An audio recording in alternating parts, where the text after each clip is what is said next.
Welcome back everyone to TN Talk 7 Global Odyssey English version. So today we are dive into an interesting question, which is kind of a strategic dilemma that has puzzled business leaders for a decade: to acquire or not to acquire. Whether you are running a small startup or maybe a multinational corporation, this dilemma holds its immense power to make or break your business. Just think of Disney acquiring Pixar, a game changer in entertainment, or on the flip side, AOL and Time Warner, a colossal disaster. So, what separates success from failure? Let's find out today. Just picture this: you're the CEO of a thriving company, and suddenly an opportunity to acquire a small player in the market pops up. What would you do? So, let's start by understanding why companies need this acquisition process. The first thing, there's market share. Let's take a trip down memory lane. Do you remember when Facebook bought Instagram? Back then, people thought it was crazy, right? So this was happened in year 2012 with $1 billion. People thought it was overvalued.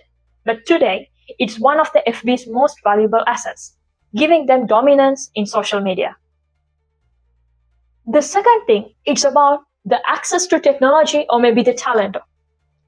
Just think about the Google's acquisition of DeepMind, which meant they are the leader in AI. And sometimes it's about entering into new markets.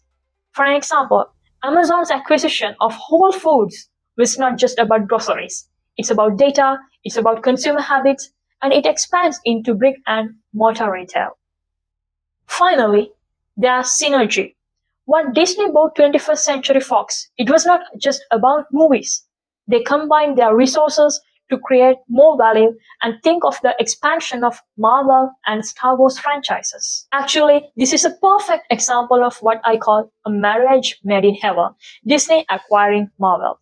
But acquisitions are not always have a fairy tale ending. So let's discuss about the risk with this acquisition. The biggest challenge is the cultural clash. Remember, the German Daimler-Benz acquired America's Chrysler. Those two companies' cultures clashed so badly. So as a result, it led to one of the worst mergers in history. Total chaos. Another risk is overvaluation. Let me put it this way. When you overpay for a company, it's like buying a diamond at 10 times its value. Shiny, but not worth it. Remember eBay's $2.6 billion acquisition of Skype? They could not integrate and properly solve it for a loss. Integration is not always easy. It makes us complicated because we need to consider about the merging systems, the operations, and sometimes the resources, because we need to think, is this blend with the other company as well? So finally, maybe sometimes it may cause or it may lead to a chaos. And don't forget, there are some regulatory scrutinies. The best example for this one is the Meta's acquisition of Giphy. It was blocked in the UK due to competition concerns. These risks makes you wonder, am I correct? Because sometimes you even thinking, acquiring it's always right move. So let's break down this into logical parts, and this framework will help you to get an understanding about acquisition process. In the first section, we need to have a strategic alignment. Does the target company aligns with your vision, aligns with your goals, and aligns with your mission?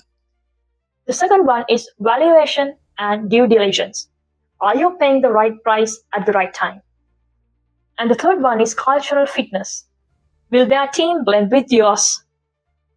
The fourth one and the final one is the post-acquisition plan.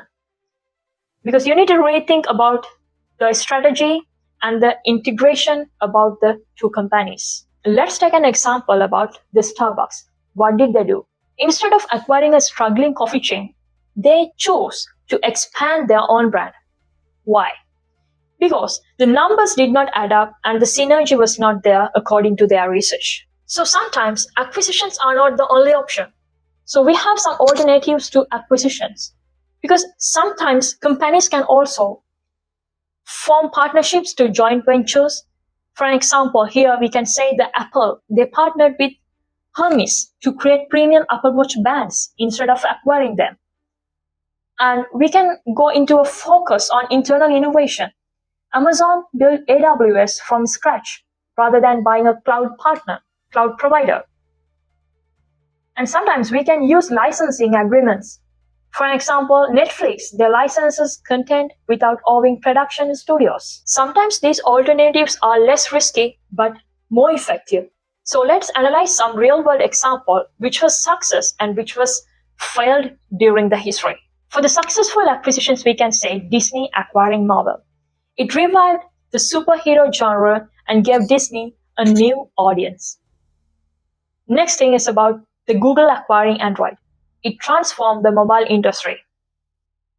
For the failed acquisitions, we can say HP acquiring Autonomy. It's a $10 mistake due to mismanagement and fraud. And as I discussed earlier, the German company which was known as Daimler-Benz and the American Chrysler. This is a textbook case of cultural incompatibility. So what does this mean for you as a decision maker? It's not simply saying yes or no. It's about saying yes with a strategy, a good strategy. And if you're saying it's no, more with confidence. Finally, it's not about the money. It's about the alignment and the best strategy.